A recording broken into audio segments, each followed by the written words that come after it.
Bien comprendre. Et on a plus de chances de bien agir quand on a bien compris. Depuis qu'elle est arrivée de son Liban natal, il y a 3 ans, pour prendre en charge l'enseignement de la langue et de la culture arménienne dans notre école Saint-Meslo, Nora Tachjian a cherché à comprendre où elle avait mis les pieds. La perspective de l'anniversaire des 45 ans de Saint-Meslo en a donné l'occasion, et elle s'est lancée dans la conception et la réalisation de cette exposition. Elle pouvait ne pas faire ce travail, elle avait bien d'autres occupations, comme nous tous, peut-être plus urgentes, et puis elle pouvait se tromper, elle pouvait faire des erreurs, des oublis. Et le meilleur moyen de s'économiser et de ne pas s'exposer à la critique, c'était tout de même de ne pas s'abstenir. Mais ce n'est pas Nora. Merci Nora pour cette curiosité, ce courage et cette audace. Parce qu'ils nous rendent service à tous. Ils nous permettent à nous aussi de mieux comprendre et, espérons-le, de mieux agir. Sans doute, et malgré les heures de travail, malgré toutes les précautions, il s'en trouvera parmi nous pour adresser des critiques à cette exposition. Sans doute même certaines seront-elles tout à fait justifiées et elles seront les bienvenues. Mais il fallait prendre ce risque, il valait mieux ne pas se laisser paralyser par la peur de mal faire, éviter au mieux de mal faire, mais faire tout de même. Que nous apprendrons de cette exposition? Tu m'as demandé, Nola, de bien vouloir exprimer ce soir ce qui, selon moi, en fait l'intérêt. Et moi, de façon totalement immodeste, parce que je ne rechigne pas souvent à exprimer ma vision des choses, j'ai accepté. C'est donc à titre tout à fait personnel, ou peut-être pour continuer dans l'immodestie en tant que spécialiste mondial de l'histoire de la communauté arménienne d'Alfortville, que je m'exprime aussi devant vous. Vous aurez remarqué que si l'exposition s'intitule L'école Saint-Meslo Arabian 45e anniversaire, les panneaux qui traitent spécifiquement de notre école n'occupent en fait qu'un peu plus de la moitié des panneaux, la deuxième moitié. C'est que l'école Saint-Meslo approche des 50 ans, mais l'école arménienne d'Alfortville approche, elle, des 100 ans. L'histoire de Saint-Meslo s'inscrit dans l'histoire longue de la diaspora. L'exposition montre que la communauté s'est préoccupée d'offrir à sa jeunesse une éducation arménienne dès les premiers temps de son installation dans les années 1920 et sans discontinuer jusqu'aujourd'hui. Hommage est rendu à tous les acteurs, bénévoles et professionnels, associations et individus qui se sont succédés depuis un siècle pour que vive en diaspora la culture arménienne, pour conjurer le noir pessimisme de Shahan Chanour, que l'on invoque parfois à tort et à travers, dans La retraite sans fanfare, paru en 1929. Le temps les sépara, dit-il, les uns des autres. Avec son charme irrésistible, Marianne s'approcha de chacun d'eux et les entraînant, les emmena ici et là. Il ne reste plus maintenant que de petits groupes composés d'amis vrais et sincères. Dans l'union de leurs âmes scintille encore la lueur de l'arménité, pâlie par ce courant qui dévale vers l'extinction. Elle scintille encore en attendant de s'éteindre. Hommage est rendu ici à tous ceux qui l'ont, à travers les générations, maintenu allumé. Il en a fallu aussi de l'énergie, du courage et de l'audace, aux personnes qui ont pris en charge l'école arménienne depuis 100 ans, à ceux qui ont créé, à ceux qui ont géré, qui ont développé, qui ont enseigné, qui ont aidé l'école Saint-Meslo depuis 45 ans. Il ne fallait pas, là non plus, se laisser paralyser par la peur de l'échec, de la critique, des obstacles à surmonter. Il fallait agir. Et au-delà du courage des individus, ce qui ressort de cette histoire, c'est aussi la force du mouvement associatif, en l'occurrence du mouvement associatif arménien.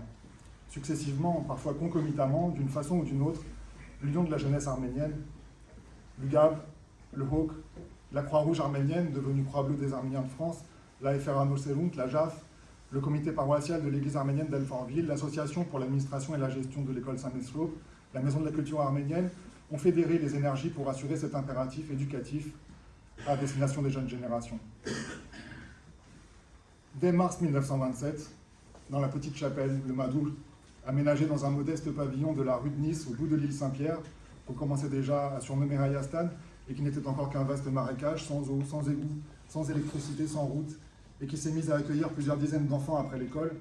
Et puis sur les bancs de l'église Sout Boros Bevos, dès sa construction en 1929-1930, où l'on comptait plus de 160 élèves, rue des Brochets, qui est devenue la rue Comitas, puis encore plus d'une centaine de 6 à 16 ans sous le toit en tôle ondulée du vieux hangar qui servait de Hayagoum, boulevard Carnot, dans les années 1930-1940.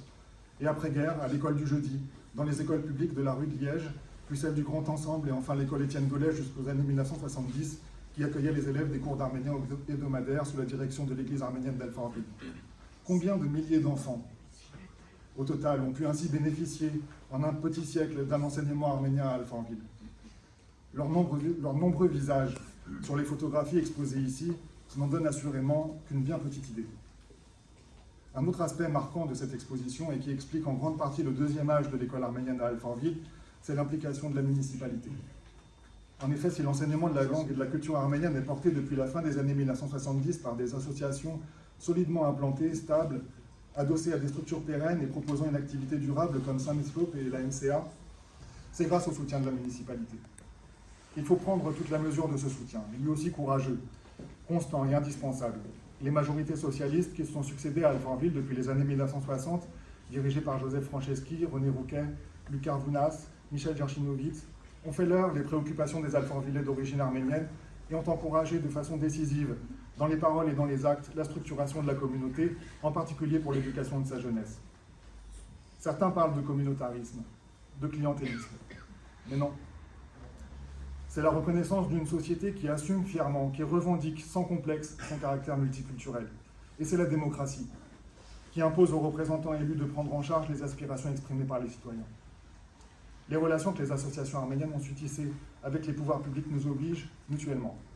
Et en ce sens, le contrat d'association signé en 2001 avec l'État, après de multiples tentatives infructueuses, est un jalon majeur dans l'histoire de notre école. La première demande faite par Mme Kassarian en 1992, alors que s'étaient ouvertes les 2 premières classes du primaire et que l'école maternelle ressemblait encore davantage à un jardin d'enfants qu'à une véritable école, n'avait pas abouti, ni les suivantes. Longtemps, l'éducation nationale s'est montrée réticente à permettre l'ouverture de classes dans le privé. C'est finalement sous le gouvernement de Lionel Jospin que le contrat d'association est signé. Il faut donc là aussi prendre la mesure de la gageure qu'a constitué le financement de l'école pendant si longtemps, quand elle ne pouvait compter que sur la participation des familles, la générosité de la communauté et la solidarité de la municipalité. Désormais, l'État reconnaît le caractère propre de notre établissement et s'engage à financer le salaire des professeurs et personnels de direction. De la même façon, c'est une histoire de volontarisme politique de la part du gouvernement de Manuel Valls qui a permis au collège d'obtenir le contrat d'association en 2017, un an seulement après son ouverture, alors qu'il en fallait 5 normalement. Et là aussi, des résistances se sont exprimées. On peut les comprendre. Quand on sait le rôle intégrateur fondamental que joue l'école publique dans la société française, on peut légitimement regretter que des jeunes d'origine arménienne soient séparés des autres. Mais faute de mieux, l'école arménienne devait pouvoir jouer son rôle. C'était ça ou rien. L'école arménienne ou la disparition, l'effacement, la résignation. Désormais donc, l'éducation nationale, la municipalité pour l'école primaire, le département pour le collège, prennent en charge une grande partie du financement de la scolarité des élèves, aux côtés des familles, des donateurs et de l'association de gestion du groupe scolaire. C'est cette reconnaissance morale des pouvoirs publics, et plus prosaïquement, ce sont les impôts des Français qui nous permettent de poursuivre notre travail, de créer ainsi les conditions de la pérennité de la communauté arménienne. En échange, l'école s'engage à respecter les conditions, les règles, et les programmes de l'éducation nationale, à respecter la liberté de croyance et d'opinion, à accueillir tous les enfants, sans aucune forme de discrimination. Et il faut souligner que nous nous montrons dignes de la reconnaissance et du soutien des pouvoirs publics. En ces temps où l'enseignement privé sous contrat est l'objet de vives critiques, il faut souligner que nous n'avons pas cherché à nous soustraire à nos obligations. Nous n'avons pas cherché à contourner les règles. Nous n'avons pas encouragé, d'aucune façon, aucune forme de séparatisme. Il n'est qu'à voir les profils des familles qui nous confient leurs enfants, françaises et étrangers, riches et pauvres, croyants et non-croyants, diplômés et non-diplômés, arménophones et non-arménophones, tous ont leur place ici. La publication des IPS, des indices de position sociale, et des IHS, les indices d'hétérogénéité sociale, désormais librement accessibles à tout un chacun, attestent indiscutablement que nous nous situons dans la moyenne communale, départementale et académique. Le tri social qu'opèrent certains établissements privés, qui minent l'école publique, qui fragilisent la cohésion sociale, nous n'y participons pas. Tout n'est pas parfait dans le meilleur des mondes. Les difficultés, les débats, les tiraillements sont nombreux. L'exposition qui nous est présentée ici ne les évoque pas explicitement, ce n'est pas son propos, mais on peut les deviner en filigrane. Ne les évitons pas, n'en soyons pas découragés, affrontons ensemble les difficultés, débattons, réfléchissons, car rien n'est évident dans cette immense entreprise que constitue l'existence de notre école. Rien ne coule de source. Le troisième enseignement que l'on peut tirer de cette exposition est lié aux sources qu'elle donne à voir. Son originalité et son intérêt provient en grande partie du parti pris de raconter son histoire à partir du regard que la presse, et en particulier la presse arménienne, a porté sur l'école. Non qu'elle soit difficile d'accès, pratiquement toutes les archives de la presse arménienne sont aujourd'hui disponibles gratuitement en ligne, mais encore reste-t-il à l'éplucher patiemment, méthodiquement, Retrouver, sélectionner les articles qui traitaient de la vie arménienne à Alfortville, et particulièrement de la vie culturelle et éducative. Harach, Abaka, Yerevan, Turagan, Azagan Parisi, Louis Parisi, Zankou, Azadamar, puis Ashrar, Chinarar, Gam, France-Arménie, Nouvelle d'Arménie, Norarach, et j'en passe. Tout ne pouvait pas être représenté, évidemment. Mais quel travail, Nora! Et quel résultat! On ne peut qu'être admiratif et un peu songeur devant la diversité et la richesse de la presse arménienne en France, devant sa qualité littéraire, sa créativité et la beauté de ses typographies. On ne peut qu'être frappé également par l'effacement progressif de la langue arménienne dans ses pages, exclusivement en arménien dans les premiers panneaux, essentiellement francophone dans les derniers, s'il fallait une preuve du rôle de notre école. Et la presse française, absente dans les premiers panneaux, et qui apparaît dans les derniers pour donner de Saint-Mesclope une image positive, s'il fallait une preuve des effets de l'intégration. Saint-Mesclope, ouverte en 1978, inaugurée en 1979, en présence du catholicos Vasquen Ier et ses successeurs, Kalekin Ier et Kalekin II, n'ont pas manqué non plus de montrer leur soutien à notre école. La Maison de la Culture arménienne, inaugurée en 1976, ouverte en 1977, vous aurez remarqué que c'est aussi dans ce tournant des années 1970-1980 que la presse devient de moins en moins arménophone. Paradoxalement, c'est donc au moment où la communauté arménienne parvient enfin à se doter de structures assez fortes pour relever les défis de sa pérennité, qu'elle devient aussi essentiellement francophone, au moment où la 3e génération des Arméniens d'Alfortville est parvenue à l'âge adulte et où naît la 4e génération à qui ces structures sont destinées. Était-ce déjà trop tard? Et encore, que serait-elle aujourd'hui, cette communauté, sans l'apport des Arméniens immigrés à cette époque de Turquie et du Proche-Orient, et plus tard d'Arménie, où la langue et la culture se sont bien mieux transmises qu'en France? Dans l'un des articles présentés ici, Garov Sepian dans Harach relevait qu'en 1985-86, 60% des élèves de Saint-Mesclope étaient Français, c'est-à-dire arméniens de France, 25% venaient de Turquie et 15% du Liban. Avec l'aide de Madame Kossoyan, qui est ici présente, en 2008, à l'occasion des 30 ans de Saint-Mesclope, j'avais calculé que les parents d'élèves arméniens de France n'étaient plus que 15%. Tandis que 35% étaient originaires de Turquie, 15% du Liban et de Syrie, 20% d'Arménie, 5% d'autres pays de la diaspora et 10% n'avaient pas d'origine arménienne. Et pour ce qui concerne la part des arménophones, Madame Kassarian avait établi en 1995 qu'un peu plus de la moitié des familles parlaient uniquement arménien, occidental ou oriental dans leur foyer. Moins de 10% seulement en français, 20% dans les deux langues et le reste majoritairement en turc. Et qu'en est-il aujourd'hui? Assurément, les profils de nos élèves se sont-ils considérablement diversifiés? Et qu'en serait-il de nos professeurs s'il n'y avait pas eu cette arrivée des Arméniens du Moyen-Orient, de Turquie et d'Arménie?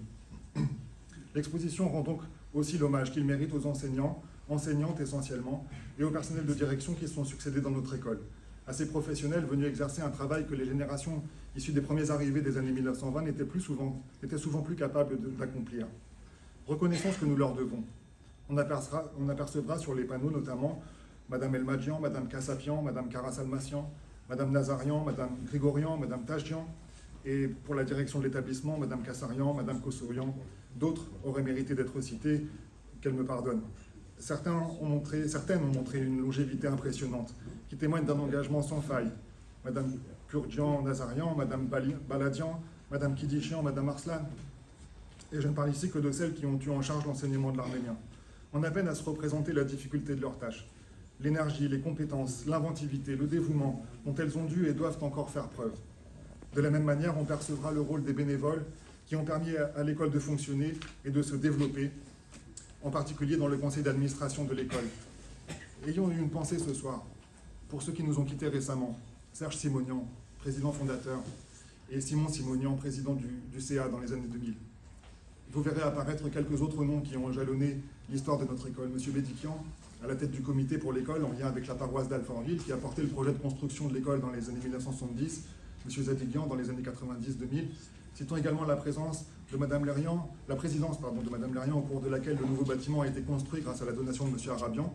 Rappelons que les élèves étaient jusque-là répartis dans 5 bâtiments distincts, dont 3 étaient des pavillons aménagés, et celle actuelle de Madame Caprielian.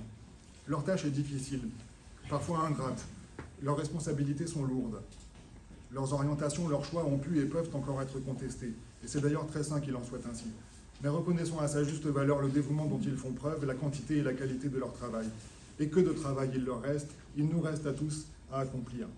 Projets pédagogiques, méthodes et outils, formation des enseignants, cohésion des équipes, prise en compte de la diversité de nos élèves, partenariat, ouverture sur l'extérieur, nous sommes condamnés à progresser encore dans tant de domaines, même si nous pouvons nous appuyer sur le travail qui a déjà été entrepris. Nous ne partons pas de rien, loin s'en faut. Nous n'avons pas du tout à rougir des résultats actuels de notre école, qu'il s'agisse des résultats scolaires de façon générale ou des résultats dans le domaine de l'apprentissage de la langue et de la culture arménienne. Quand mon fils s'est mis hier soir, alors que nous ne parlons pas en arménien dans ma famille, à rédiger son exposé sur Yerevouni pour préparer son prochain voyage scolaire en Arménie, quand je l'ai vu écrire en arménien, de manière étonnamment naturelle et finalement assez fluide, le texte qu'il allait dire à ses camarades, je me suis dit que les efforts ne sont pas vains.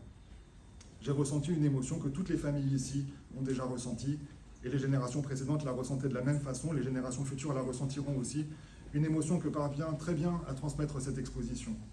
Il y a quelque chose d'assez miraculeux dans ce que réalise cette école, qui déjoue la fatalité. On peut être fier de l'école Saint-Meslope. Il reste tant à faire, ne nous décourageons pas, efforçons-nous encore de mieux comprendre et tâchons encore de mieux agir. Merci. Bravo.